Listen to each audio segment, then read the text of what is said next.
PNS di lingkup pemerintah Aceh Jaya tahun 2021 melaksanakan ujian seleksi kompetensi bidang atau SKB.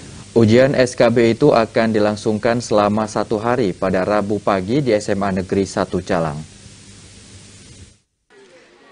Para peserta calon pegawai negeri sipil di lingkup pemerintah Kabupaten Aceh Jaya tahun 2021 yang telah dinyatakan lulus pada seleksi kompetensi dasar atau SKD akan mengikuti ujian seleksi kompetensi bidang atau SKB.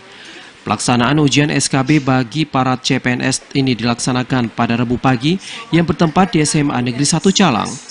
Ujian SKB ini diikuti sebanyak 180 peserta dari berbagai formasi yang dinyatakan lulus sebelumnya.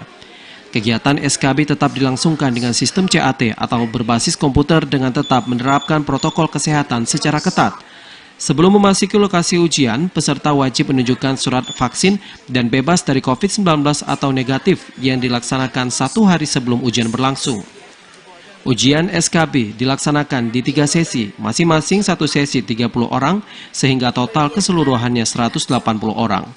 Kepala BKPSDM Aceh Jaya Syarif Hidayat mengungkapkan pihaknya terus melakukan berbagai persiapan, baik di segi tempat maupun berbagai kesiapan lainnya yang dibutuhkan selama ujian berlangsung. Persiapan kami sudah mulai persiapan dari perlengkapan komputer, sarana dan prasarana, dan hari ini sudah kami dibantu oleh tim dari BKN Regional 13 untuk men-setting komputer dalam pelaksanaan SKB. Menyangkut peserta, syarat-syarat peserta ya sudah kami umumkan di pengumuman SKB. Salah satunya tetap prokes, prokes harus dilaksanakan. Untuk itu diharapkan kepada para peserta CPNS yang mengikuti ujian SKB agar bisa hadir tepat waktu dan menyiapkan berbagai kesiapan yang telah ditetapkan sehingga pelaksanaan ujian SKB bisa berjalan dengan lancar.